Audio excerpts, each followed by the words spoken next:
What we're going to discuss in this video is how to actually get started using the checking account. So obviously you can go in when you get started using Lizzy, you can go ahead and start putting checks in, you can start paying purchase orders, doing deposits.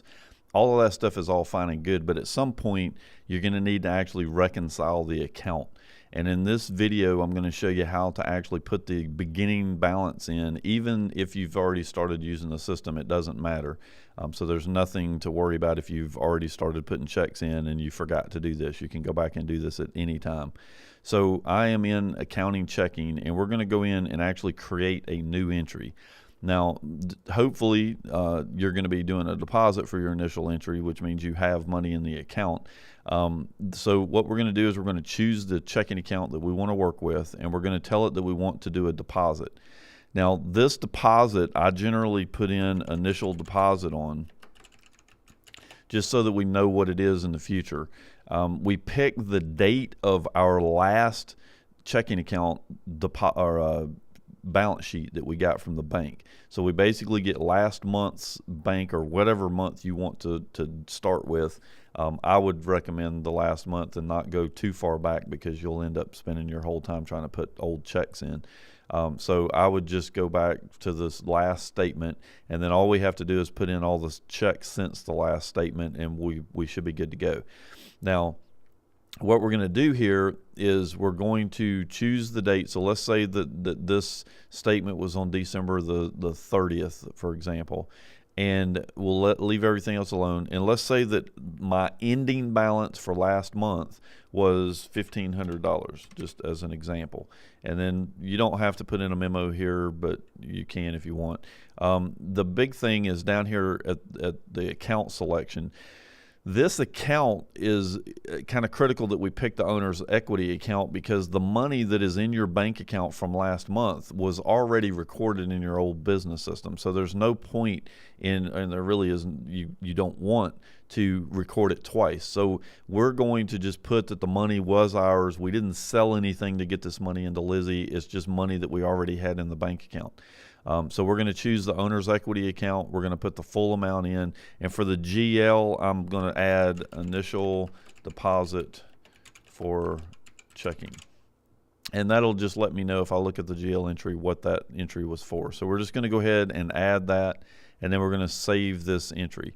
So if we view the register right now, we can see and actually I got to go back and pick from last month, because it's hiding it from me at the moment. So here is our all of our deposits and everything that we had put in for. I thought I put in, or wait, I'm sorry, we got to pick the bank. So here is our $1,500 deposit, and notice that we've already started putting other stuff in here, and that's perfectly okay. We don't really care about that. The key thing to note, though, is that there is no reconciled on any of these things yet. So now I'm at the point that I want to start reconciling my checkbook. So I put that ending balance into the system, and so now what we're going to do is we're going to go over here to reconcile, and we're going to reconcile that account. So we're going to choose our Bank One account. Now, there's a lot of things that are in here, and I'm going to actually reset everything so nothing is selected to reconcile. And the only thing for this initial reconciliation, the only thing I want to choose is going to be in fact, we need to view all and tell it to reset.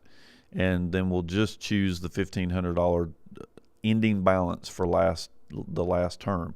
Now, you'll notice a couple things. One, there is no starting or ending balance from our last period showing here, and that's because we've never reconciled the account.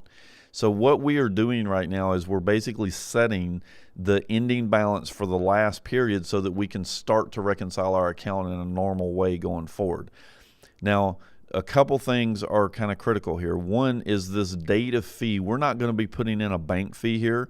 We put in our ending balance already of $1,500, so we're not going to be recording a fee. But we do want to set this date for this fee to be the ending period for the last bank statement, because that is what Lizzy is going to record as the ending balance period. So, and you'll see that in just a moment. So we're going to set the date of fee to be the ending date for the last period. And then the only other thing you'll notice right here, we've chosen $1,500, and the system is telling us that we're off by $1,500. So we want to actually enter our ending balance of $1,500 so that everything balances. So now our amount is off by 0 and everything is balanced. We don't care about all these other checks and stuff because they'll end up showing up on our next reconciliation. And so we're just going to tell it to finish. Now, a couple things. If I go over here to the register, you can see now that it says it has been reconciled.